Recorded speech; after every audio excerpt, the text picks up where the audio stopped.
You said you dated a Chinese girl? Yeah, I was supposed to sort of report what I knew about her. Is there a concern that it could be like related to CCP though? I know her dad, but he's like straight up Communist Party. She could have been a spy even, I don't really know. I defied my government for love.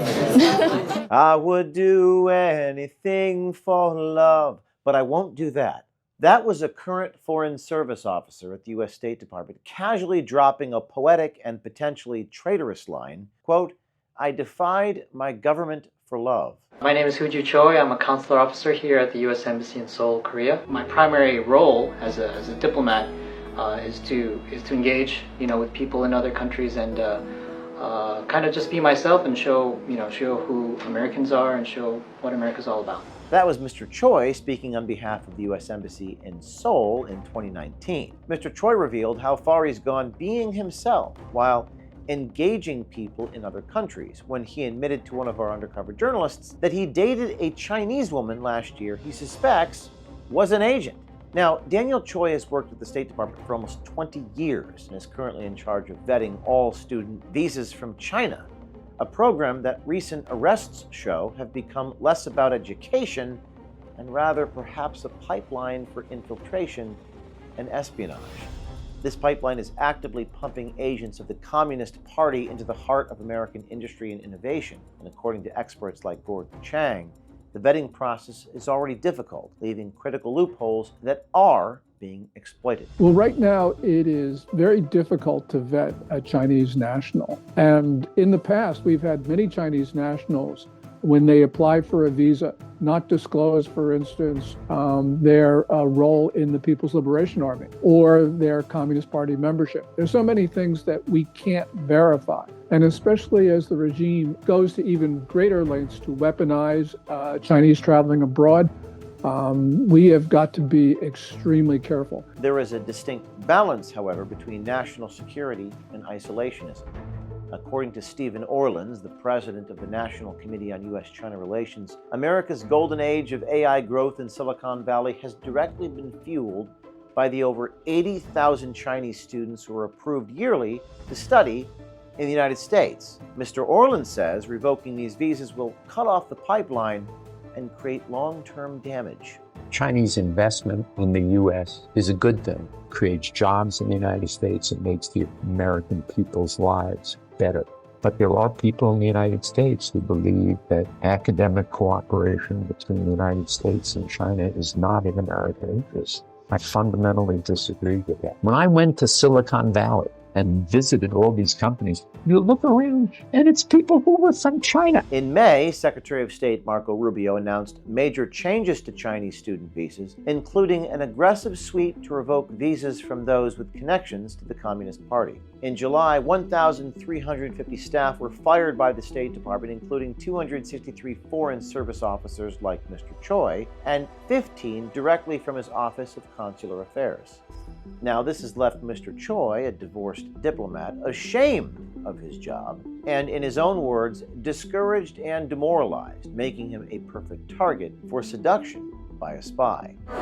For the State Department, there's a big cut coming like July 1st. Sectors like finance. So some sections will be cut by like 50%. In general, like it's very, very, it's so depressing. Like morale's like really, really bad. The worst part, he consciously decided to not report it despite acknowledging the threat and that it was his duty to do so.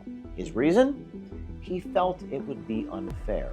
You said you dated a Chinese girl? Work based on that, so she got this work visa to work for this American company that does a lot of research. Yeah, I was supposed to, whatever. Because I think I know the way it works. Sort of report what I knew about her. Like if you're just dating somebody or just like, again, like if they're just a contact and you play cards with them or something, and they're from like Iran or like Korea or North Korea or Russia or China, and I really want to get out. But like, which makes it more frustrating. I also thought that was like kind of unfair. Like I think we might date and then we break up, and then like you know, the government still has her information forever, right? If I were dating somebody and we were going to get married, then I would probably, like, when they were from one of these, like, scary countries or whatever, Right. then maybe I would do the report. That's totally valid because it's like, don't they keep a? Do they like?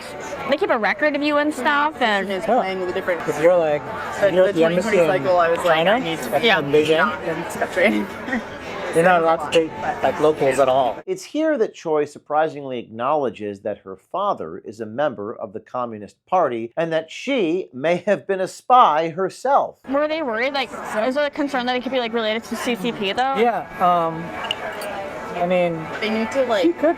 take. Like, I know her dad, like, her dad was like either a provincial or a federal minister of education. Yeah. So he's like straight up Communist Party. I don't know, she could have been a spy even, I don't really know. I don't know, she could have been a spy even, I don't really know.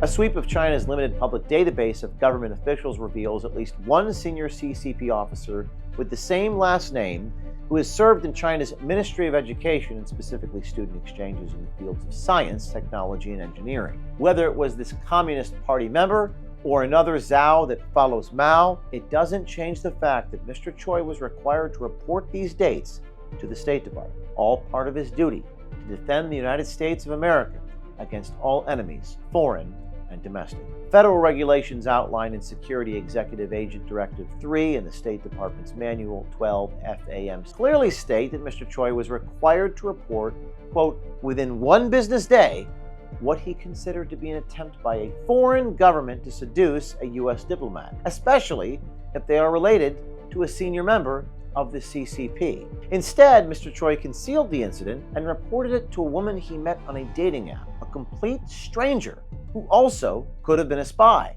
On these dates, Mr. Choi forgot that he was a U.S. diplomat.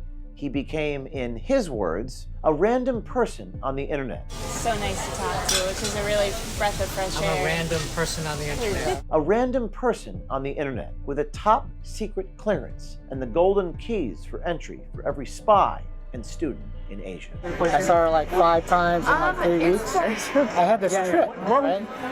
It was partially a work trip. Like the work portion of it was in Korea. But then like I also tacked on like Cambodia, Thailand, and Japan. So she seemed to like not be sure that she wanted to be dating me, right? Yeah. And So, you know, before I go on the trip, I'm like, you know, look, it's, you know, if it's easier, you know, we can just kind of like call it quits now, like, you know, Right. we're still friends and stuff. But she didn't want to do that. So she was like, no, you know, I don't want to do that. Like, I just want, let's just keep it the way it is. Yeah. Mr. Choi said he dated the alleged spy Joy Zhao for 6 weeks, began dating her the week she entered America in September of 2024, and she broke up with him as he returned from an official State Department trip to key nations in the Asia Pacific. All of which Mr. Choi made sure to send updates and photos to her in real time. This entire 3-week trip that I'm on, like, you know, I'm in Asia. I'm like texting her every day. I'm sending her like, you know, 10 pictures every day, and like we're like texting and stuff. Yeah. But slowly, like little by little, like I hear less from her, right? There's like fewer updates, like, you know, you can tell that like she's kind of losing interest, right? I'm getting near to the end of my trip, and I'm like, oh yeah, I'm gonna be back this Sunday, right? And then her one word reply was, oh. The United States has entered a new era of great power competition, which includes what could be a century-long struggle against the Communist Party of China. Articles 7 and 14 of the 2017 National Intelligence Law of China requires every Chinese national and every Chinese entity to commit acts of espionage if they receive a demand from relevant authorities. But even more important, the Communist Party demands absolute obedience of Chinese nationals and Chinese entities. Every Chinese entity or national in our country is a potential threat. We know that Chinese students have been used by the regime to commit acts of espionage. Part of this struggle is ensuring that the men and women serving our government don't fall prey to seduction operations and follow the well-established rules for reporting contacts and conversations with potential spies. We demand more from our public servants. That and the truth will preserve us for generations to come. I'm sad to report to you that this is not the beginning. In fact, many people and many federal government agents in D.C. continue to behave this way. We demand better, but stay tuned, because soon we'll be going to Washington, D.C. and revealing more at the highest levels. Now, if you're on the inside of any government agency, NGO, federal, state, local government, and you see corruption, if you know the American people are being lied to, you know who to call, not Ghostbusters, but OMG, tips@o'keefemediagroup.com, or you can text us at 914-491-9395. You see it on the screen, and our journalism team will get back to you. We look for recordings.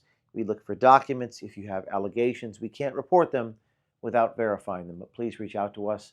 We'll be releasing a story each week, every week, here at OMG. Stay tuned for more.